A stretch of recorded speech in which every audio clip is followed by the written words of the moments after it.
Hello student, I am Pooja. Welcome to Commerce Mind YouTube channel. So last session ಅಲ್ಲಿ ನಾನು commerce syllabus ಅನ್ನು explain ಮಾಡ್ತಾ ಇದ್ದೆ. Up to 4th unit ವರೆಗೂ explain ಮಾಡಿದ್ದೆ. ಅಂದ್ರೆ unit number 1 business environment and international business ಮಾಡಿದ್ದೆ. ಹಾಗೇನೆ accounting and auditing unit number 2 complete ಮಾಡಿದ್ದೆ. ಯೂನಿಟ್ ನಂಬರ್ 3 ಬಿಸಿನೆಸ್ ಎಕನಾಮಿಕ್ಸ್ ಕೂಡ ಕಂಪ್ಲೀಟ್ ಮಾಡಿದ್ದೆ. ಯೂನಿಟ್ ನಂಬರ್ 4 ಬಿಸಿನೆಸ್ ಫೈನಾನ್ಸ್ ಇಲ್ಲಿವರೆಗೂ ನಾನು ಲಾಸ್ಟ್ ಸೆಷನ್ ಅಲ್ಲಿ ಮಾಡಿದ್ದೀನಿ.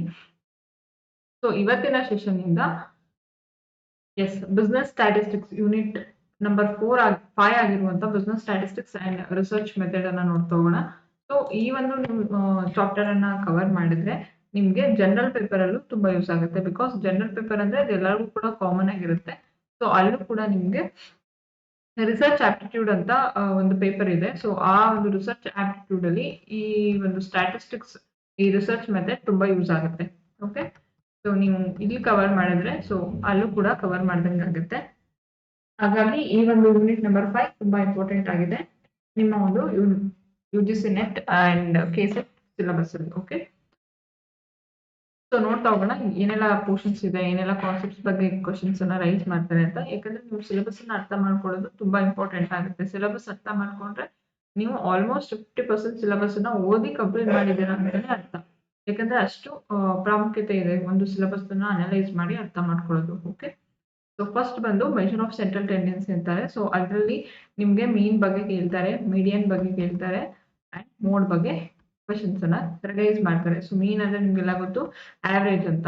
ಓಕೆ, ಸೊ ಮೀಡಿಯನ್ ಅಂತಂದ್ರೆ so middle value. Okay, so middle value ಅಂದ್ರೆ ಒಂದು ನಂಬರ್ ಸೀರೀಸ್ ಕೊಟ್ಟಿರ್ತಾರೆ, ಅದರಲ್ಲಿ ಮಿಡಲ್ ವ್ಯಾಲ್ಯೂನ ಫೈಂಡ್ ಔಟ್ ಮಾಡಿದ್ರೆ ಅದನ್ನ ಮೀಡಿಯನ್ ಅಂತ ಕರೀತಾರೆ.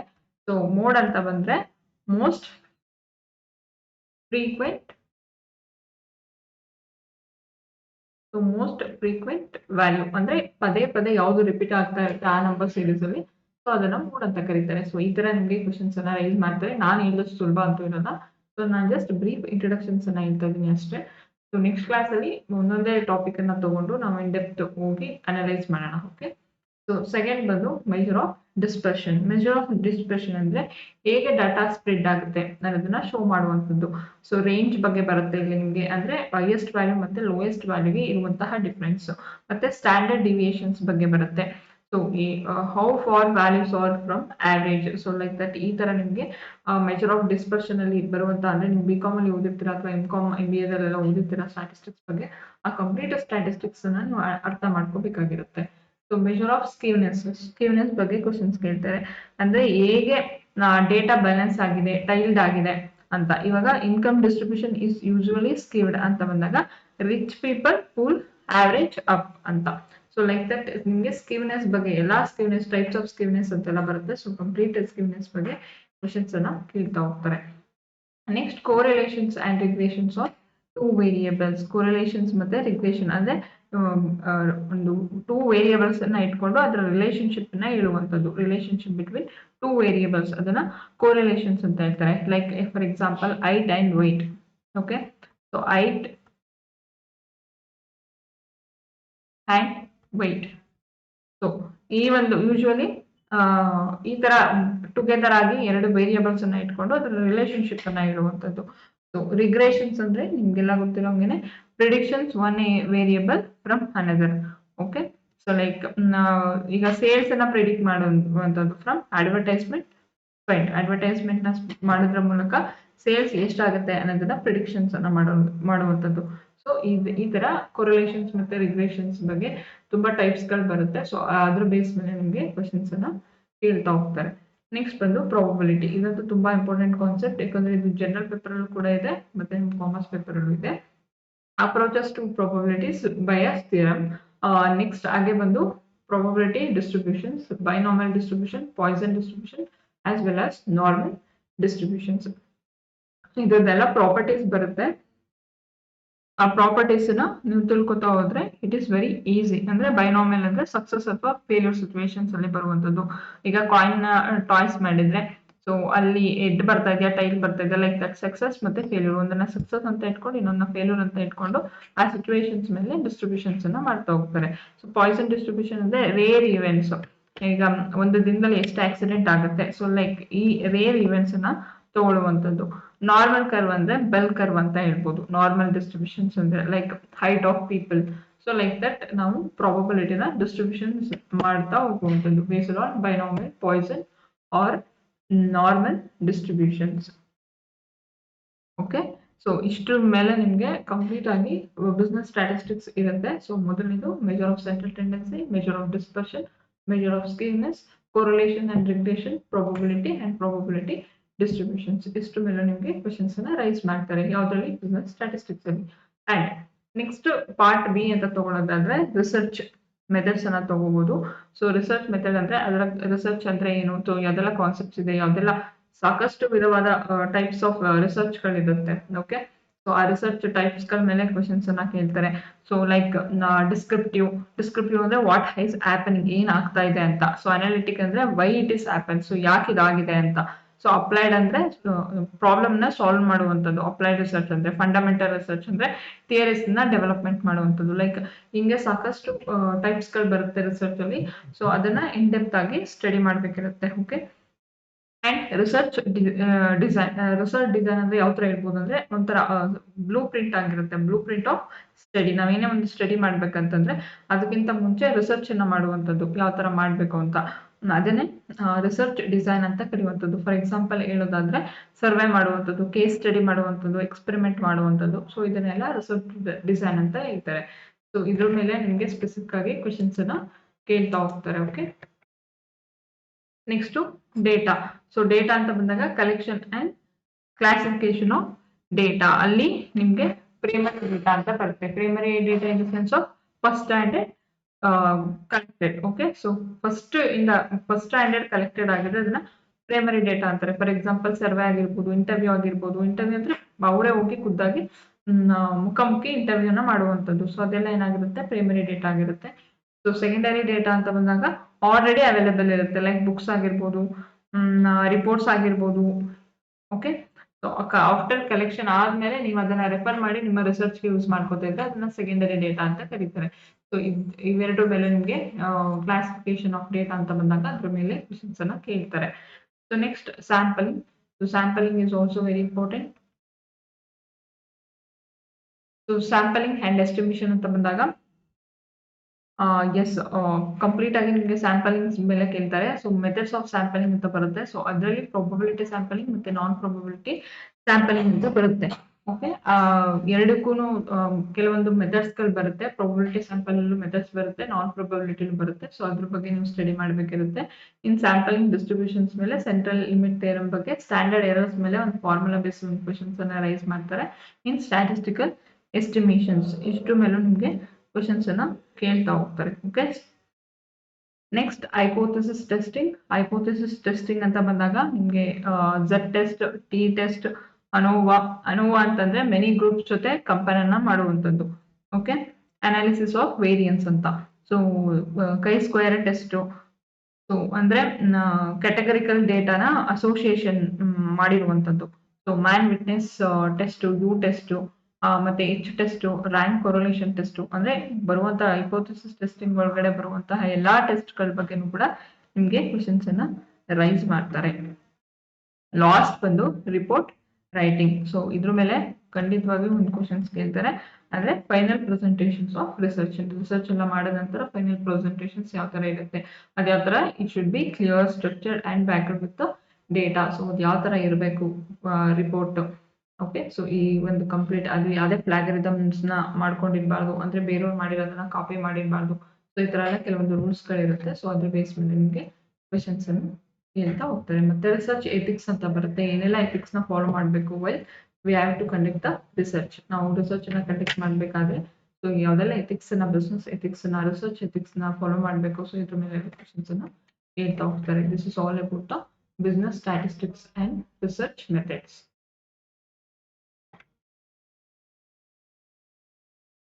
So next ಬಂದು unit number 6.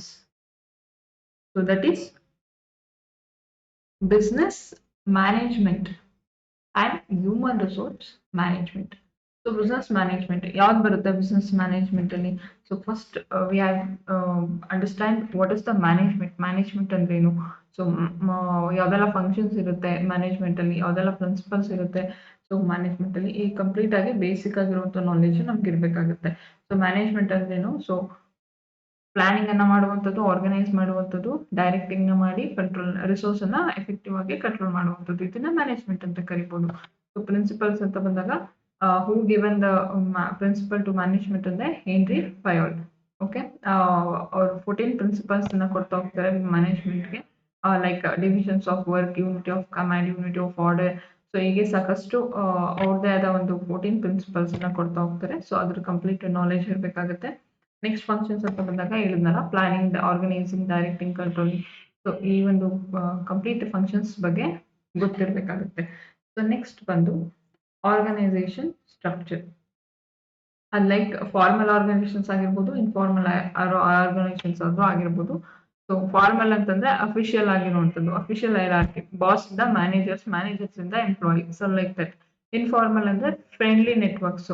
Okay, span of control ಅಂತಂದ್ರೆ number of employees, one manager supervisors. ಎಷ್ಟು ಜನ ಎಂಪ್ಲಾಯೀಸ್ ಇದ್ದಾರೆ, ಒನ್ ಮ್ಯಾನೇಜರ್ ಅವ್ರನ್ನೆಲ್ಲ ಸೂಪರ್ವೈಸ್ ಮಾಡ್ತಾರೆ. ಸೊ ಇದನ್ನ ಸ್ಪ್ಯಾನ್ ಆಫ್ ಕಂಟ್ರೋಲ್ ಅಂತ ಕರೆಯುವಂಥದ್ದು. ಸೊ ಇದ್ರ ಮೇಲೆ ನಿಮಗೆ ಕ್ವಶನ್ಸ್ ಅನ್ನ ಕೇಳ್ತಾ ಹೋಗ್ತಾರೆ. ನೆಕ್ಸ್ಟ್ ಬಂದು responsibility and authority. So responsibility ಅಂದ್ರೆ ಏನು, ಅಥಾರಿಟಿ ಅಂದ್ರೆ ಏನು. ಅಥಾರಿಟಿ ಅಂತಂದ್ರೆ power to make a decisions, but responsibility ಅಂದ್ರೆ duty to complete a work. Authority ಅಂತಂದ್ರೆ ಒಂದು ಡಿಸಿಷನ್ ತಗೊಳ್ಳೋದಕ್ಕೆ ಇರುವಂತಹ ಪವರ್, ರೆಸ್ಪಾನ್ಸಿಬಿಲಿಟಿ ಅಂದ್ರೆ ಒಂದು ವರ್ಕ್ ಅನ್ನ ಕಂಪ್ಲೀಟ್ ಮಾಡಕ್ಕೆ ಇರುವಂತಹ ಡ್ಯೂಟಿ. ಸೊ ಹಾಗೆ ಬಂದ್ರೆ delegation of authority and decentralisation of authority. So delegations ಅಂದ್ರೆ ಗಿವಿಂಗ್ ಅಥಾರಿಟಿ ಟು ಸಬಾರ್ಡಿನೇಟ್ಸ್, ಅಂದ್ರೆ ಸೂಪರ್ವೈಸರ್ ಇಂದ ಸಬಾರ್ಡಿನೇಟ್ಸ್ ಗೆ ಅಥಾರಿಟಿ ಫ್ಲೋ ಆಗುವಂತದ್ದು ಡೆಲಿಗೇಷನ್ಸ್ ಅಂದ್ರೆ. ಸೊ ಡಿಸೆಂಟ್ರಲೈಸೇಷನ್ಸ್ ಅಂದ್ರೆ authority spread across many levels. Many levels ಅಲ್ಲಿ ಏನಾಗುತ್ತೆ, ವರ್ಕ್ ಡಿಸೆಂಟ್ರಲೈಸ್ ಆಗುತ್ತೆ. ಸೊ ಅದನ್ನ ಡಿಸೆಂಟ್ರಲೈಸೇಷನ್ಸ್ ಅಂತ ಕರೀತಾರೆ. ಸೊ ಹಾಗೆ ನೆಕ್ಸ್ಟ್ ಬಂದು ಮೋಟಿವೇಶನ್ಸ್ ಅಂಡ್ ಲೀಡರ್ಶಿಪ್ಸ್. ಸೊ ಮೋಟಿವೇಶನ್ಸ್ ಅಂದ್ರೆ ಏನು, ಎಂಪ್ಲಾಯೀಸ್ ಅನ್ನ ಬೆಟರ್ ಆಗಿ ವರ್ಕ್ ಮಾಡೋ ತರ ಇನ್ಸ್ಪೈರ್ ಮಾಡುವಂತದ್ದು. ಅಲ್ಲಿ ನಿಮ್ಗೆ ಮೋಟಿವೇಶನ್ಸ್ ಅಂತ ಬಂದ ತಕ್ಷಣನೇ ಮಾಸ್ಲೋ ಹೈರಾರ್ಕಿ ನೀಡ್ಸ್ ಬಗ್ಗೆ ಬರುತ್ತೆ. ಸೊ ಹಾಗೆ ಬಂದ್ರೆ ಲೀಡರ್ಶಿಪ್ಸ್ ಅಂತ ಬಂದಾಗ ಇನ್ಫ್ಲುಯೆಂಟ್ ಮಾಡುವಂತದ್ದು, ಗೈಡಿಂಗ್ ಮಾಡುವಂತದ್ದು ಬೇರೆಯವ್ರನ್ನ. ಓಕೆ, ಕೆಲವೊಂದು ಲೀಡರ್ಶಿಪ್ ಥಿಯರೀಸ್ ಬರುತ್ತೆ. ಸೊ ಅದು ತುಂಬಾ ಇಂಪಾರ್ಟೆಂಟ್ ಆಗುತ್ತೆ. ಲೈಕ್ ಆಟೋಕ್ರೆಟಿಕ್, ಡೆಮೋಕ್ರೆಟಿಕ್, ಟ್ರಾನ್ಸ್ಫಾರ್ಮೇಶನಲ್ ಲೀಡರ್ಶಿಪ್ಸ್ ಅಂತ ಕೆಲವೊಂದು ಟೈಪ್ಸ್ ಆಫ್ ಲೀಡರ್ಶಿಪ್ಸ್ ಬರುತ್ತೆ. ಸೊ ಅದ್ರ ಬೇಸ್ ಮೇಲೆ ನಿಮಗೆ ಕ್ವೆಶನ್ಸ್ ಅನ್ನ ರೈಸ್ ಮಾಡ್ತಾ ಹೋಗ್ತಾರೆ. ಸೊ ನೆಕ್ಸ್ಟ್ ಬಂದು corporate governance and business ethics. So corporate governance ಅಂತಂದ್ರೆ ಕಂಪನಿ ತನ್ನ ಮ್ಯಾನೇಜ್ಮೆಂಟ್ ಏನ್ ಮಾಡುತ್ತೆ ಅದು ಟ್ರೂ ಆಗಿರ್ಬೇಕು, ಫೇರ್ ಆಗಿರ್ಬೇಕು, ಮತ್ತೆ ಟ್ರಾನ್ಸ್ಪರೆಂಟ್ ಆಗಿರ್ಬೇಕು. ಸೊ ಯಾವುದೇ ಪಾಯಿಂಟ್ಸ್ ನ ಐಡ್ ಮಾಡಿರಬಾರ್ದು. So that is called corporate governance. So business ethics ಅಂದ್ರೆ ಒಂದು ಬಿಸ್ನೆಸ್ ಅನ್ನ ಮಾಡ್ಬೇಕಾದ್ರೆ ಆನೆಸ್ಟಿ ಆಗಿರ್ಬೇಕು, ರೆಸ್ಪಾನ್ಸಿಬಲ್ ಆಗಿರ್ಬೇಕು. ಸೊ ಲೈಕ್ ಯಾವ ತರ ಅಂತಂದ್ರೆ ಯಾವುದೇ ಒಂದು ಚೈಲ್ಡ್ ಲೇಬರ್ ನ ಯೂಸ್ ಮಾಡ್ಕೊಳ್ದೇ ಇರೋದಾಗಿರ್ಬೋದು, ಅಥವಾ ಒಂದು ಕರಪ್ಷನ್ಸ್ ನ ಅವಾಯ್ಡ್ ಮಾಡೋದಾಗಿರ್ಬೋದು. ಸೊ ಇದೆಲ್ಲ ಏನಾಗುತ್ತೆ, ಒಂದು ಬಿಸ್ನೆಸ್ ಅಲ್ಲಿ ಅಳವಡಿಸ್ಕೊಳ್ಬೇಕಾಗಿರುವಂತಹ ಒಂದು ಬೇಸಿಕ್ ಎಥಿಕ್ಸ್. ಸೊ ಅದನ್ನ ಬಿಸ್ನೆಸ್ ಎಥಿಕ್ಸ್ ಅಂತ ಕರೀತಾರೆ. ಸೊ ಇಷ್ಟು ಪಾಯಿಂಟ್ ಬಂದು ಸೊ ಯಾವ್ದು ರೆಂಡರಲ್ಲಿ ಬರುವಂತದ್ದು, business management. Okay, that is part A ಅಥವಾ ಪಾರ್ಟ್ 1 ಅಂತ ಅನ್ಕೋಬಹುದು. ಇದು ಪಾರ್ಟ್ 2. ಸೊ ಅಂದ್ರೆ ಯೂನಿಟ್ ನಂಬರ್ 6 ಅಲ್ಲೇ ಬರುವಂತದ್ದು ಪಾರ್ಟ್ 1, ಪಾರ್ಟ್ 2 ಅಂತ ಡಿವೈಡ್ ಮಾಡಿದ್ದಾರೆ. ಸೊ ಪಾರ್ಟ್ 1 ಅಲ್ಲಿ ನಿಮಗೆ ಕಂಪ್ಲೀಟ್ ಆಗಿ ಬಿಸ್ನೆಸ್ ಮ್ಯಾನೇಜ್ಮೆಂಟ್ ಬಗ್ಗೆ ಬರ್ತಾ ಹೋಗುತ್ತೆ. ಸೊ ಪಾರ್ಟ್ 2 ಅಲ್ಲಿ ಹ್ಯೂಮನ್ ರಿಸೋರ್ಸ್ ಮ್ಯಾನೇಜ್ಮೆಂಟ್ ಬಗ್ಗೆ ಬರ್ತಾ ಹೋಗುತ್ತೆ. ಓಕೆ, ಸೊ ಎಸ್ ಕಂಟಿನ್ಯೂ ಮಾಡೋಣ. ಸೊ ಹ್ಯೂಮನ್ ರಿಸೋರ್ಸ್ ಮ್ಯಾನೇಜ್ಮೆಂಟ್ ಅಂದ್ರೆ ಏನು ಅಂತಂದ್ರೆ ಕಂಪ್ಲೀಟ್ ಆಗಿ ಹ್ಯೂಮನ್ ರಿಸೋರ್ಸ್ ಮ್ಯಾನೇಜ್ಮೆಂಟ್ ಬಗ್ಗೆ ಬರುತ್ತೆ. ಸೊ ಅಂದ್ರೆ ವರ್ಕ್ ಪ್ಲೇಸ್ ಅಲ್ಲಿ ಪೀಪಲ್ಸ್ ಅನ್ನ ಮ್ಯಾನೇಜ್ ಮಾಡುವಂತದ್ದು, ಅದನ್ನೇ ಹ್ಯೂಮನ್ ರಿಸೋರ್ಸ್ ಮ್ಯಾನೇಜ್ಮೆಂಟ್ ಅಂತ ಕರೀತಾರೆ. ಸೊ ಅದ್ರದ್ದು ಫಂಕ್ಷನ್ಸ್ ಬರುತ್ತೆ, ಲೈಕ್ ರಿಕ್ರೂಟ್ಮೆಂಟ್ ಆಗಿರ್ಬೋದು, ಟ್ರೈನಿಂಗ್ ಆಗಿರ್ಬೋದು. ನೋಡಿ ಇಲ್ಲಿ ಕೊಟ್ಟಿದ್ದಾರೆ ಸಿಲೆಬಸ್ ಅಲ್ಲಿ functions of human resource management ಯಾವ್ದ್ಯಾವ್ದು ಅಂತಂದ್ರೆ ರಿಕ್ರೂಟ್ಮೆಂಟ್ ಆಗಿರ್ಬೋದು, ಟ್ರೈನಿಂಗ್ ಆಗಿರ್ಬೋದು, ಪರ್ಫಾರ್ಮೆನ್ಸ್ ಅಪ್ರೈಸಲ್ಸ್ ಆಗಿರ್ಬೋದು, ಕಾಂಪನ್ಸೇಷನ್ಸ್ ಆಗಿರ್ಬೋದು. ಸೊ ಇದೆಲ್ಲ functions of human resource management. So ನಿಮಗೆ ಹ್ಯೂಮನ್ ರಿಸೋರ್ಸ್ ಪ್ಲಾನಿಂಗ್ ಬಗ್ಗೆ ಬರುತ್ತೆ. ಸೊ ಪ್ಲಾನಿಂಗ್ ಮತ್ತು ಮ್ಯಾನೇಜ್ಮೆಂಟ್ಗೂ ಇರುವಂತಹ ಡಿಫ್ರೆನ್ಸ್ ಅರ್ಥ ಮಾಡ್ಕೋಬೇಕಾಗುತ್ತೆ ಫಸ್ಟ್. ಸೊ ಪ್ಲಾನಿಂಗ್ ಅಂತಂದ್ರೆ forecasting how many and what type of employees are needed in the future. So ಎಂತಹ ತರಹದ ಎಂಪ್ಲಾಯೀಸ್ ತಮ್ಮ ಆರ್ಗನೈಸೇಷನ್ಗೆ ವರ್ಕ್ ಮಾಡೋದಕ್ಕೆ ಫ್ಯೂಚರ್ ಅಲ್ಲಿ ಬೇಕಾಗ್ತಾರೆ ಅನ್ನೋದನ್ನ ಹ್ಯೂಮನ್ ರಿಸೋರ್ಸ್ ಪ್ಲಾನಿಂಗ್ ಅಂತ ಕರೆಯುವಂಥದ್ದು. ಸೊ ರಿಕ್ರೂಟ್ಮೆಂಟ್ ಬಗ್ಗೆ ಬರುತ್ತೆ. ರಿಕ್ರೂಟ್ಮೆಂಟ್ ಅಂದ್ರೆ ಕ್ಯಾಂಡಿಡೇಟ್ ನ ಅಟ್ರಾಕ್ಟ್ ಮಾಡುವಂಥದ್ದು. ಸೆಲೆಕ್ಷನ್ ಅಂತಂದ್ರೆ ಒಂದು ಏನ್ ಅವರು ರಿಕ್ರೂಟ್ ಮಾಡಿ ಅಪ್ಲಿಕೇಶನ್ ಹಾಕಿರ್ತಾರೆ, ಸೊ ಅದರಲ್ಲಿ ಬೆಸ್ಟ್ ಅನ್ನ ಚೂಸ್ ಮಾಡುವಂತದ್ದು ಸೆಲೆಕ್ಷನ್ಸ್ ಅಂದ್ರೆ. ಸೊ ಟ್ರೈನಿಂಗ್ ಅಂಡ್ ಡೆವಲಪ್ಮೆಂಟ್ ಬಗ್ಗೆ ಬರುತ್ತೆ. ಟ್ರೈನಿಂಗ್ ಅಂತಂದ್ರೆ ಟ್ರೈನಿಂಗ್ ಯಾಕೆ ಮಾಡ್ತಾರೆ? ಸೊ ಕರೆಂಟ್ ಜಾಬ್ ಸ್ಕಿಲ್ಸ್ ನ ಇಂಪ್ರೂವ್ ಮಾಡೋದಕ್ಕೋಸ್ಕರ. ಆಲ್ರೆಡಿ ಎಂಪ್ಲಾಯೀಸ್ ವರ್ಕ್ ಮಾಡ್ತಾ ಇರ್ತಾರೆ, ಸೊ ಅವರ ಕರೆಂಟ್ ಜಾಬ್ ಸ್ಕಿಲ್ಸ್ ನ ಇಂಪ್ರೂವ್ ಮಾಡೋದಕ್ಕೆ ಟ್ರೈನಿಂಗ್ ಅನ್ನ ಮಾಡ್ತಾರೆ. ಸೊ ಡೆವಲಪ್ಮೆಂಟ್ ಅಂದ್ರೆ ಫ್ಯೂಚರ್ ರೋಲ್ಸ್ ಏನಿರುತ್ತೆ ಅದನ್ನ ಪ್ರಿಪೇರ್ ಮಾಡುವಂತದ್ದು. ಓಕೆ, ಸೊ ನೆಕ್ಸ್ಟ್ ಕಾನ್ಸೆಪ್ಟ್ ಬಂದು ಸಕ್ಸೆಷನ್ ಪ್ಲಾನಿಂಗ್. ಇದ್ರ ಮೇಲಂತೂ ಪ್ರತಿ ವರ್ಷನೂ ಒಂದು ಕ್ವಶನ್ಸ್ ಕೇಳ್ತಾರೆ. ಸೊ ಸಕ್ಸೆಷನ್ ಪ್ಲಾನಿಂಗ್ ಅದ್ರ ಮೇಲೆ. ಸೊ ಅಂತಂದ್ರೆ ಏನು ಅಂತಂದ್ರೆ ಎಂಪ್ಲಾಯೀಸ್ ನ ಪ್ರಿಪೇರ್ ಮಾಡುವಂತದ್ದು. ಇನ್ ಕೇಸ್ ಯಾರೋ ಒಬ್ಬ ಆಲ್ರೆಡಿ ಕರೆಂಟ್ ಆಗಿ ವರ್ಕ್ ಮಾಡ್ತಿರೋ ಲೀಡರ್ ಅಥವಾ ಎಂಪ್ಲಾಯಿ ರಿಟೈರ್ ಆಗ್ತಾರೆ ಅಥವಾ ಆ ಕಂಪನಿನ ಬಿಟ್ಟು ಹೋಗ್ತಾರೆ ಅಂತಂದಾಗ, ಸೊ ನೆಕ್ಸ್ಟ್ ಲೀಡರ್ಶಿಪ್ ಇನ್ನೊಬ್ಬ ಎಂಪ್ಲಾಯೀಸ್ಗೆ ಕೊಡೋದಕ್ಕೆ ಆ ಎಂಪ್ಲಾಯೀಸ್ ನ ಪ್ರಿಪೇರ್ ಮಾಡುವಂತದ್ದು ಆ ಪೊಸಿಷನ್ಸ್ಗೆ. ಸೊ ಅದನ್ನ ಏನಂತ ಕರೀತಾರೆ? ಸಕ್ಸೆಷನ್ ಪ್ಲಾನಿಂಗ್ ಅಂತ ಕರೀತಾರೆ. ಸೊ ನೆಕ್ಸ್ಟ್ ಅದೇ ಪಾರ್ಟ್ ಅಲ್ಲಿ ಕಂಟಿನ್ಯೂ ಮಾಡ್ತಾ ಹೋಗೋದಾದ್ರೆ, ಅಂದ್ರೆ ಪಾರ್ಟ್ 2 ಹ್ಯೂಮನ್ ರಿಸೋರ್ಸ್ ಮ್ಯಾನೇಜ್ಮೆಂಟ್ ಅನ್ನ ಕಂಟಿನ್ಯೂ ಮಾಡ್ತಾ ಇದ್ದೀನಿ. ಸೊ ನೆಕ್ಸ್ಟ್ ಬಂದು ಕಾಂಪನ್ಸೇಷನ್ಸ್ ಮ್ಯಾನೇಜ್ಮೆಂಟ್. ಸೊ ಕಾಂಪನ್ಸೇಷನ್ಸ್ ಮ್ಯಾನೇಜ್ಮೆಂಟ್ ಮತ್ತೆ ಜಾಬ್ ಇವ್ಯಾಲ್ಯೂಯೇಷನ್ಸ್. ಕಾಂಪನ್ಸೇಷನ್ಸ್ ಮ್ಯಾನೇಜ್ಮೆಂಟ್ ಅಂತಂದ್ರೆ ಸ್ಯಾಲರಿನ ಡಿಸೈಡ್ ಮಾಡುವಂಥದ್ದು, ಇನ್ಸೆಂಟಿವ್ಸ್ ಬಗ್ಗೆ, ಬೆನಿಫಿಟ್ಸ್ ಬಗ್ಗೆ, ಅದ್ರ ಬಗ್ಗೆ ಮ್ಯಾನೇಜ್ಮೆಂಟ್ ಅನ್ನ ಮಾಡುವಂಥದ್ದು. ಸೊ ಜಾಬ್ ಇವ್ಯಾಲ್ಯೂಯೇಷನ್ಸ್ ಅಂತ ಬಂದಾಗ ಒಂದು ಪೇ ಅನ್ನ, ಅವರ ಜಾಬ್ ವ್ಯಾಲ್ಯೂ ಮೇಲೆ ಒಂದು ಪೇ ಅನ್ನ ಫಿಕ್ಸ್ ಮಾಡುವಂಥದ್ದು. ಓಕೆ, ಅದೇ ನೆಕ್ಸ್ಟ್ ಬಂದು ಇನ್ಸೆಂಟಿವ್ಸ್ ಬಗ್ಗೆ ಬರುತ್ತೆ, ಫ್ರಿಂಜ್ ಬೆನಿಫಿಟ್ಸ್ ಬಗ್ಗೆ ಬರುತ್ತೆ, ಸೊ ಬೋನಸಸ್ ಬಗ್ಗೆ ಬರುತ್ತೆ, ಇನ್ಶೂರೆನ್ಸ್ ಬಗ್ಗೆ ಬರುತ್ತೆ, ಟ್ರಾವೆಲ್ ಅಲವೆನ್ಸಸ್ ಬಗ್ಗೆ ಬರುತ್ತೆ. ಸೊ ಕಂಪ್ಲೀಟ್ ಆಗಿ ನಿಮಗೆ ಇನ್ಸೆಂಟಿವ್ಸ್ ಅಂಡ್ ಫ್ರಿಂಜ್ ಬೆನಿಫಿಟ್ಸ್ ಬಗ್ಗೆ ಕ್ವೆಶನ್ಸ್ ಅನ್ನ ರೈಸ್ ಮಾಡ್ತಾರೆ. So next important topic that is performance appraisal, including 360-degree performance appraisal. ಅಂದ್ರೆ ಹೇಗೆ ಎಂಪ್ಲಾಯೀಸ್ ವರ್ಕ್ ಮಾಡ್ತಾ ಇದ್ದಾರೆ, so checking how well employees of perform. So ಹೆಂಗ್ ವರ್ಕ್ ಮಾಡ್ತಾ ಇದ್ದಾರೆ ಅಂತ 360 ಅಪ್ರೈಸಲ್ ಅಂತಂದ್ರೆ ಫೀಡ್ಬ್ಯಾಕ್ ಅನ್ನ ತಗೊಳ್ಳುವಂಥದ್ದು. Okay, so feedback from boss, peers ಅಥವಾ ಸಬಾರ್ಡಿನೇಟ್ಸ್ ಅಥವಾ ಸೆಲ್ಫ್ ಆಗಿ ಫೀಡ್ಬ್ಯಾಕ್ ಅನ್ನ, ಅಂದ್ರೆ ಯಾವ ತರ ವರ್ಕ್ ಮಾಡಿದ್ದಾರೆ ಅಂತ ಆಫ್ಟರ್ ವರ್ಕ್ ಆದ ನಂತರ ಚೆಕ್ ಮಾಡುವಂತದನ್ನ ಪರ್ಫಾರ್ಮೆನ್ಸ್ ಅಪ್ರೈಸಲ್ ಅಂತ ಕರೀತಾರೆ. ಸೊ ನೆಕ್ಸ್ಟ್ ಬಂದು collective bargaining. So collective bargaining ಬಗ್ಗೆ ಕ್ವೆಶನ್ಸ್ ಅನ್ನ ಕೇಳ್ತಾರೆ. ಲೈಕ್ ಅಂದ್ರೆ ವರ್ಕರ್ಸ್ ನೆಗೋಷಿಯೇಟೆಡ್ ವಿತ್ ಮ್ಯಾನೇಜ್ಮೆಂಟ್. ಅಂದ್ರೆ ಎಂಪ್ಲಾಯರ್ಗೂ ಮತ್ತೆ ಎಂಪ್ಲಾಯೀಸ್ಗೂ ಕೆಲವೊಂದು ನೆಗೋಷಿಯೇಷನ್ ಆಗುತ್ತೆ. ಸೊ ಅದ್ರ ಮೇಲೆ ಕ್ವೆಶನ್ಸ್ ಅನ್ನ ಕೇಳ್ತಾರೆ. ಸೊ ಡೆಫಿನೇಷನ್ಸ್ ಇದೆ ಕಲೆಕ್ಟಿವ್ ಬಾರ್ಗೇನಿಂಗ್ಗೆ, ಸೊ ಅದ್ರ ಮೇಲೆ ಕೇಳ್ತಾರೆ. So worker participation in management ಅಂತಂದ್ರೆ improving employees in decision making. ಅವರ ಒಂದು ಪಾರ್ಟಿಸಿಪೇಷನ್ಗೂ ಅಲೋ ಮಾಡುವಂಥದ್ದು. ಅಂದ್ರೆ ವರ್ಕರ್ಸ್ ಕೂಡ ಮ್ಯಾನೇಜ್ಮೆಂಟ್ ಡಿಸಿಷನ್ಸ್ ಅಲ್ಲಿ ಪಾರ್ಟಿಸಿಪೇಟ್ ಮಾಡುವಂಥದ್ದು, ಡಿಸಿಷನ್ ತಗೊಳ್ಳೋದಕ್ಕೆ ಅವ್ರಿಗೂ ಕೂಡ ಇನ್ವಾಲ್ವ್ ಮಾಡೋ ತರ ಮಾಡುವಂಥದ್ದು, ಇನ್ವಾಲ್ವ್ ಆಗೋ ತರ ಮಾಡುವಂಥದ್ದು. ಸೊ ಅದನ್ನ ವರ್ಕರ್ ಪಾರ್ಟಿಸಿಪೇಷನ್ ಇನ್ ಮ್ಯಾನೇಜ್ಮೆಂಟ್ ಅಂತ ಕರೀತಾರೆ. ಸೊ ಇಷ್ಟು ನಿಮ್ಮ ಹ್ಯೂಮನ್ ರಿಸೋರ್ಸ್ ಮ್ಯಾನೇಜ್ಮೆಂಟ್ ಬಗ್ಗೆ ಬರುವಂಥದ್ದು. ಸೊ ನೆಕ್ಸ್ಟ್ ನೋಡಿ, ಮತ್ತೆ ಪಾರ್ಟ್ ಸಿ ಅಂತ ಮಾಡ್ಕೋಬಹುದು ನಾವು. ಜಸ್ಟ್ ನಾವು ಸ್ಪ್ಲಿಟ್ ಮಾಡಿ ಓದ್ಕೊಳ್ಳೋದಕ್ಕೋಸ್ಕರ ಅಷ್ಟೇ. ಅಥವಾ ಪಾರ್ಟ್ ಸಿ ಅಂತ ಮಾಡ್ಬೋದು ಅಥವಾ ಪಾರ್ಟ್ 3 ಅಂತ ಮಾಡ್ಕೋಬಹುದು. ಸೊ ಪರ್ಸನಾಲಿಟಿ ಬಗ್ಗೆ ಕೇಳ್ತಾ ಇದ್ದಾರೆ. ಸೊ ಈ ಪಾರ್ಟ್ ಇದರಲ್ಲಿ 3 ಅಲ್ಲಿ ಯಾವ್ದನ್ನ ಡಿವೈಡ್ ಮಾಡ್ಬೋದು ಅಂದ್ರೆ organisational behaviour. So organisation behaviour ಬಗ್ಗೆ ನಿಮಗೆ ಕ್ವಶನ್ಸ್ ರೈಸ್ ಮಾಡ್ತಾರೆ. ಸೊ ಪರ್ಸನಾಲಿಟಿ ಅಂದ್ರೆ ಏನು, ಪರ್ಸೆಪ್ಷನ್ಸ್ ಅಂದ್ರೆ ಏನು, ಆಟಿಟ್ಯೂಡ್ ಅಂದ್ರೆ ಏನು, ಇಮೋಷನ್ಸ್, ಗ್ರೂಪ್ ಡೈನಾಮಿಕ್ಸ್, ಕೆಲವೊಂದು ಟೈಪ್ಸ್ ಆಫ್ ಗ್ರೂಪ್ ಡೈನಾಮಿಕ್ಸ್ ಬಗ್ಗೆ ಬರುತ್ತೆ, ಪವರ್ಸ್ ಬಗ್ಗೆ ಬರುತ್ತೆ, ಟೈಪ್ಸ್ ಆಫ್ ಪವರ್ಸ್ ಬಗ್ಗೆ ಬರುತ್ತೆ, ಪಾಲಿಟಿಕ್ಸ್ ಬಗ್ಗೆ ಬರುತ್ತೆ. ಸೊ ಅದ್ರ ಮೇಲೆಲ್ಲ ಕ್ವಶನ್ಸ್ ಅನ್ನ ಕೇಳ್ತಾರೆ. ಪವರ್ಸ್ ಅಂದ್ರೆ ಬೇರೆಯವ್ರನ್ನ ಇನ್ಫ್ಲೂಯೆನ್ಸ್ ಮಾಡೋಕೆ ಇರುವಂತಹ ಎಬಿಲಿಟಿ. ಓಕೆ, ಸೊ ಹಾಗೆ ಅವರು ಸ್ಪ್ಲಿಟ್ ಮಾಡಿ ಕ್ವೆಶನ್ಸ್ ಅನ್ನ ರೈಸ್ ಮಾಡ್ತಾ ಹೋಗ್ತಾರೆ. Next conflict and negotiations. Conflict ಅಂದ್ರೆ ಡಿಫರೆನ್ಸ್ ಬಿಟ್ವೀನ್ ಎಂಪ್ಲಾಯೀಸ್. ನೆಗೋಷಿಯೇಷನ್ ಅಂದ್ರೆ ರಿಸಾಲ್ವಿಂಗ್ ಥ್ರೂ ಡಿಸ್ಕಷನ್ಸ್. ನೆಗೋಷಿಯೇಷನ್ ಅಂದ್ರೆ ಏನಿರುತ್ತೆ ಅವ್ರದ್ದು ಡಿಸ್ಪ್ಯೂಟ್ಸ್ ಅದನ್ನ ಡಿಸ್ಕಷನ್ಸ್ ಮಾಡಿ ರಿಸಾಲ್ವ್ ಅನ್ನ ಮಾಡುವಂಥದ್ದು. ಸೊ ನೆಕ್ಸ್ಟ್ ಬಂದು ಸ್ಟ್ರೆಸ್ ಮ್ಯಾನೇಜ್ಮೆಂಟ್ ಅಂತಂದ್ರೆ ಅವರ ವರ್ಕಿಂಗ್ ಟೈಮ್ ಅಲ್ಲಿ ಅವರ ಸ್ಟ್ರೆಸ್ ಏನಿದೆ ಅದನ್ನ ರೆಡ್ಯೂಸ್ ಮಾಡೋದಕ್ಕೆ ಏನೆಲ್ಲ ಟೆಕ್ನಿಕ್ಸ್ ಇದೆ, ಸೊ ಅದನ್ನ ಸ್ಟ್ರೆಸ್ ಮ್ಯಾನೇಜ್ಮೆಂಟ್ ಅಂತ ಕರೀತಾರೆ. ಸೊ ನೆಕ್ಸ್ಟ್ ಬಂದು organisational culture. So organisation culture ಅಂದ್ರೆ ಏನು, ಆರ್ಗನೈಸೇಷನ್ ಡೆವಲಪ್ಮೆಂಟ್ ಅಂದ್ರೆ ಏನು, ಆರ್ಗನೈಸೇಷನ್ ಚೇಂಜಸ್ ಅಂದ್ರೆ ಏನು. ಓಕೆ, ಸೊ ಇಷ್ಟು ಮೇಲೆ ಅವರು ಕ್ವಶನ್ಸ್ ಅನ್ನ ಕೇಳ್ತಾ ಹೋಗ್ತಾರೆ. ಸೊ ನಿಮ್ ಯೂನಿಟ್ 6 ಅಂತ ಬಂದಾಗ ಪಾರ್ಟ್ 3 ಪಾರ್ಟ್ಸ್ ಬರುತ್ತೆ. ಸೊ ಫಸ್ಟ್ ಪಾರ್ಟ್ ಬಂದು ಬಿಸ್ನೆಸ್ ಮ್ಯಾನೇಜ್ಮೆಂಟ್, ಸೆಕೆಂಡ್ ಪಾರ್ಟ್ ಬಂದು human resource management and third part ಬಂದು organisation behaviour. Okay, so very important. ಮತ್ತೆ ಇಲ್ಲಿ ಡೈರೆಕ್ಟ್ ಆಗಿ ಕ್ವಶನ್ಸ್ ಅನ್ನ ಕೇಳ್ತಾರೆ. ನೀವು ಕರೆಕ್ಟ್ ಆಗಿ ಓದಿದ್ದೆ ಆದ್ರೆ ಥಿಯರಿಟಿಕಲಿ ಸೊ ಈಸಿಯಾಗಿ ಟ್ಯಾಕಲ್ ಮಾಡ್ಕೋಬಹುದು.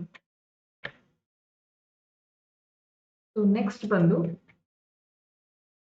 Unit number 7, that is banking and financial institutions. So banking and financial institutions ಕೂಡ ಹಂಗೇನೆ. So it's very important subject. So first ನೋಡಿ overview of Indian financial system. Indian financial system ಯಾವ ತರ ಇದೆ, so ಅದರ network ಯಾವ ತರ ಇದೆ, ಅದರ ಮಾರ್ಕೆಟ್ ಯಾವ ತರ ಇದೆ, ಇನ್ಸ್ಟ್ರೂಮೆಂಟ್ಸ್ ಯಾವ ತರ ಇದೆ, ಸರ್ವಿಸ್ ಯಾವ ತರ ಇದೆ, ಅದು ಯಾವ ತರ ಮನಿನ ಮ್ಯಾನೇಜ್ಮೆಂಟ್ ಮಾಡುತ್ತೆ. ಸೊ ಇದ್ರ ಮೇಲೆಲ್ಲ ನಿಮ್ಗೆ ಓವರ್ವ್ಯೂ ಅಂತ ಬರ್ತಾ ಇದೆ. ಸೊ ಅದು ಬ್ಯಾಂಕ್ಸ್ ಆಗಿರ್ಬೋದು, ನಾನ್ ಬ್ಯಾಂಕಿಂಗ್ ಫೈನಾನ್ಷಿಯಲ್ ಕಂಪನೀಸ್ ಆಗಿರ್ಬೋದು, ಸ್ಟಾಕ್ ಮಾರ್ಕೆಟ್ಸ್ ಆಗಿರ್ಬೋದು, ಇನ್ಶೂರೆನ್ಸ್ ಆಗಿರ್ಬೋದು, ಮ್ಯೂಚುವಲ್ ಫಂಡ್ಸ್ ಆಗಿರ್ಬೋದು, ಲೈಕ್ ದಟ್. ಓಕೆ, ಸೊ ಇದು ಕಂಪ್ಲೀಟ್ ಆಗಿ ಓವರ್ವ್ಯೂ ನೋಡ್ಬೇಕು. ಇಂಡಿಯನ್ ಫೈನಾನ್ಷಿಯಲ್ ಸಿಸ್ಟಮ್ ಯಾವ ತರ ಇದೆ, ಅದನ್ನ ಯಾವ ತರ ಡಿವೈಡ್ ಮಾಡಿದ್ದಾರೆ ಅನ್ನೋದ್ರ ಮೇಲೆ ನಿಮಗೆ ಕ್ವಶನ್ಸ್ ಕೇಳ್ತಾರೆ. ನೆಕ್ಸ್ಟ್ ಟೈಪ್ಸ್ ಆಫ್ ಬ್ಯಾಂಕ್ಸ್ ಅಂತ ಬಂದಾಗ ಸಾಕಷ್ಟು ವಿಧವಾದ ಬ್ಯಾಂಕ್ಸ್ ಇರುತ್ತೆ ನೋಡಿ.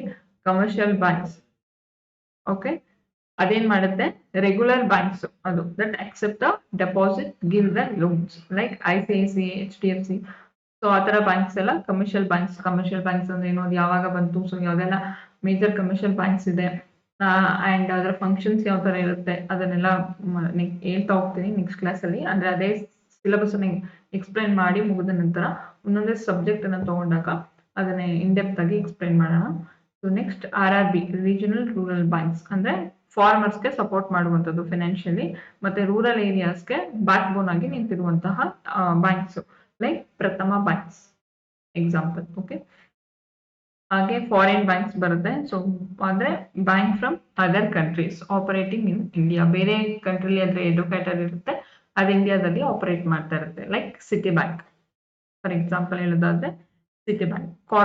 ನೆಕ್ಸ್ಟ್ ಕೋಆಪರೇಟಿವ್ ಬ್ಯಾಂಕ್ಸ್, ಅಂದ್ರೆ owned by members, mainly for farmer and small traders. So ಸಹಕಾರಿ ಬ್ಯಾಂಕುಗಳು ಅಂತಾರಲ್ಲ, ಸೊ ಅದನ್ನ ಕೋಆಪರೇಟಿವ್ ಬ್ಯಾಂಕ್ಸ್ ಅಂತ ಕರೆಯುವಂಥದ್ದು. ಈಗ ಇಷ್ಟೇ ಅಲ್ಲ, ತುಂಬಾ ಬ್ಯಾಂಕ್ಸ್ ಗಳು, ಟೈಪ್ಸ್ ಆಫ್ ಬ್ಯಾಂಕ್ಸ್ ಅಂತ ಬಂದಾಗ ಸಾಕಷ್ಟು ವಿಧವಾದ ಬ್ಯಾಂಕ್ಸ್ ಗಳು ಬರುತ್ತೆ. ಸೊ ಅದನ್ನ ಇನ್ ಡೆಪ್ತ್ ಆಗಿ ಸ್ಟಡಿ ಮಾಡಬೇಕು. ನೆಕ್ಸ್ಟ್ ಬಂದು reserve bank of India. So RBI ಬಗ್ಗೆ ಅಂತೂ ಪ್ರತಿ ಸಲನು ಕ್ವೆಶನ್ಸ್ ಬಂದೇ ಬರುತ್ತೆ. ಸೊ ಯಾವುದೇ ಕಾರಣಕ್ಕೂ ಸ್ಕಿಪ್ ಮಾಡಂಗೇ ಇಲ್ಲ RBI ಬಗ್ಗೆ. So this is central bank of India and regulator of all bankers. That's why it is called bankers bank. Okay, ಅದ್ರ ಫಂಕ್ಷನ್ಸ್ ಏನಿದೆ, ಲೈಕ್ ಕರೆನ್ಸಿನ ಇಶ್ಯೂ ಮಾಡುವಂಥದ್ದು, ಇನ್ಫ್ಲೇಷನ್ಸ್ ಅನ್ನ ಕಂಟ್ರೋಲ್ ಮಾಡುವಂಥದ್ದು. ಯಾವ್ದ್ರಿಂದ ಇನ್ಫ್ಲೇಷನ್ಸ್ ಅನ್ನ ಕಂಟ್ರೋಲ್ ಮಾಡುತ್ತೆ, through use of monetary policy. And banks ಅನ್ನ supervise ಮಾಡುವಂಥದ್ದು, foreign exchange reserves ಅನ್ನ ಮೇಂಟೈನ್ ಮಾಡುವಂಥದ್ದು. ಸೊ ರೆಪೋ ರೇಟ್ ಅನ್ನ ಅಡ್ಜಸ್ಟ್ ಮಾಡೋದ್ರ ಮೂಲಕ ಸೊ ಅದೇನ್ ಮಾಡುತ್ತೆ, ಇನ್ಫ್ಲೇಷನ್ಸ್ ಅನ್ನ ಕಂಟ್ರೋಲ್ ಮಾಡುತ್ತೆ. ಸೊ ಹೀಗೆ ಕಂಪ್ಲೀಟ್ ಆಗಿ ರಿಸರ್ವ್ ಬ್ಯಾಂಕ್ ಆಫ್ ಇಂಡಿಯಾ ಯಾವಾಗ ಬಂತು, ಅದ್ರ ಹಿಸ್ಟ್ರಿ ಯಾವ ತರ ಇದೆ, ಅದು ಯಾಕೆ ಬಂತು ರಿಸರ್ವ್ ಬ್ಯಾಂಕ್ ಆಫ್ ಇಂಡಿಯಾ, ಅದ್ರ ಫಂಕ್ಷನ್ಸ್ ಯಾವ ತರ ಇದೆ, ಅದು ಇಂಡಿಯನ್ ಫೈನಾನ್ಷಿಯಲ್ ಸಿಸ್ಟಮ್ ಅಲ್ಲಿ ಅದ್ರ ರೋಲ್ ಯಾವ ತರ ಇದೆ, ಸೊ ಮಾನಿಟರಿ ಪಾಲಿಸಿನ ಯಾಕೆ ತಗೊಂಡ್ ಬಂದಿದ್ದಾರೆ, ಮಾನಿಟರಿ ಪಾಲಿಸಿನ ಯೂಸ್ ಮಾಡ್ಕೊಂಡು ಹೇಗೆ ಅದು ಇನ್ಫ್ಲೇಷನ್ ಮತ್ತೆ ರೆಸಿಷನ್ಸ್ ನ ಕಂಟ್ರೋಲ್ ಮಾಡ್ತಾ ಇದೆ, ಮ್ಯಾನೇಜ್ ಮಾಡ್ತಾ ಇದೆ. ಸೊ ಇಷ್ಟ್ರ ಬಗ್ಗೆನೂ ಕಂಪ್ಲೀಟ್ ಆಗಿ ನಾಲೆಜ್ ಇರ್ಬೇಕಾಗತ್ತೆ ನಮ್ಗೆ. ಸೊ ನೆಕ್ಸ್ಟ್ ಬಂದು banking sector reforms in India. So ಇಂಡಿಯಾದಲ್ಲಿ ಬ್ಯಾಂಕಿಂಗ್ ಸೆಕ್ಟರ್ಸ್ ಯಾವ ತರ ರಿಫಾರ್ಮ್ಸ್ ಆಗಿದೆ. ಓಕೆ, ಅಂದ್ರೆ reforms in the sense of steps to modernise banking. So ಆಧುನೀಕರಣ ಆಗಿರುವಂತದ್ದು ಬ್ಯಾಂಕ್ಸ್. ಸೊ ಬಸೆಲ್ ನಾರ್ಮ್ಸ್ ಅಂತ ಬರುತ್ತೆ. ಬಸೆಲ್ ನಾರ್ಮ್ಸ್ ಅಂದ್ರೆ international rules to manage the bank risk. Bank risk ನ ಮ್ಯಾನೇಜ್ ಮಾಡೋದಕ್ಕೆ ಇರುವಂತಹ ಇಂಟರ್ನ್ಯಾಷನಲ್ ರೂಲ್ಸ್, ಅದನ್ನ ಬಸೆಲ್ ನಾರ್ಮ್ಸ್ ಅಂತ ಕರೀತಾರೆ. ಸೊ ಅಲ್ಲಿ ನಿಮ್ಗೆ ಬಸೆಲ್ 1, ಬಸೆಲ್ 2, ಬಸೆಲ್ 3 ಅಂತ ಬರ್ತಾ ಹೋಗುತ್ತೆ. ಸೊ 3 ಬಸೆಲ್ ಕೂಡ ಇಂಪಾರ್ಟೆಂಟ್ ಆಗುತ್ತೆ. ಅದ್ರ ಮೇಲೆ ನಿಮ್ಗೆ ಸಾಕಷ್ಟು ಬಾರಿ ಕ್ವಶನ್ಸ್ ಅನ್ನ ಕೇಳಿದ್ದಾರೆ. ಸೊ ರಿಸ್ಕ್ ಮ್ಯಾನೇಜ್ಮೆಂಟ್ ಅಂದ್ರೆ banks must control the lending risk. ಸಾಲ ಕೊಡುವಂತಹ ರಿಸ್ಕ್ ಅನ್ನ ಏನ್ ಮಾಡ್ಬೇಕಾಗತ್ತೆ, banks must and should control ಮಾಡ್ಬೇಕಾಗಿರುತ್ತೆ. ಇದನ್ನೇ ರಿಸ್ಕ್ ಮ್ಯಾನೇಜ್ಮೆಂಟ್ ಅಂತ ಕರೀತಾರೆ. ಸೊ ನೆಕ್ಸ್ಟ್ ಬಂದು non performing assets management. So non performing assets ಅಂತಂದ್ರೆ ಅದನ್ನ NPA ಅಂತ ಶಾರ್ಟ್ ಫಾರ್ಮ್ ಅಲ್ಲಿ ಹಾಕಿದ್ದಾರೆ. ಬ್ಯಾಡ್ ಲೋನ್ಸ್ ಮತ್ತೆ ರೀಪೇಡ್ ಆಗದೆ ಇರುತ್ತಲ್ಲ ಬ್ಯಾಡ್ ಲೋನ್ಸ್, ಸೊ ಅದನ್ನೇ ನಾನ್ ಪರ್ಫಾರ್ಮಿಂಗ್ ಅಸೆಟ್ಸ್ ಅಂತ ಕರೆಯುವಂಥದ್ದು. ಸೊ ಅಲ್ಲಿ ಕೂಡ ನಿಮಗೆ ಸಾಕಷ್ಟು ಟೈಪ್ಸ್ಗಳು ಬರುತ್ತೆ. ಅದನ್ನ NPA ಮಾಡ್ಬೇಕಾದ್ರೆ ಎಕ್ಸ್ಪ್ಲೈನ್ ಮಾಡ್ತಾ ಹೋಗ್ತೀನಿ. ಓಕೆ, ಸೊ NPM ಅಂತಂದ್ರೆ ಮೋರ್ ದೆನ್ 90 days ಆಗಿರುತ್ತೆ, ಬಟ್ ಅವ್ರು ಏನ್ ಲೋನ್ ತಗೊಂಡಿರ್ತಾರೆ ಅವರು ರೀಪೇ ಮಾಡಿರಲ್ಲ, ಸೊ ಅದನ್ನ NPA ಅಂತ ಕನ್ಸಿಡರ್ ಮಾಡ್ತಾರೆ. ಸೊ ನೆಕ್ಸ್ಟ್ ಬಂದು financial market. So financial market ಅಂತ ಬಂದಾಗ ಅಲ್ಲಿ ಟೈಪ್ಸ್ ಬರುತ್ತೆ: money market, capital market, government securities market. So money market ಅಂದ್ರೆ short term funds like treasury bill. Capital market ಅಂದ್ರೆ ಲಾಂಗ್ ಟರ್ಮ್ ಫಂಡ್ಸ್, ಶೇರ್ಸ್ ಆಗಿರ್ಬೋದು, debentures ಆಗಿರ್ಬೋದು, bonds ಆಗಿರ್ಬೋದು. ಸೊ ಇದೆಲ್ಲ ಕ್ಯಾಪಿಟಲ್ ಮಾರ್ಕೆಟ್ ಒಳಗಡೆ ಬರುವಂತದ್ದು.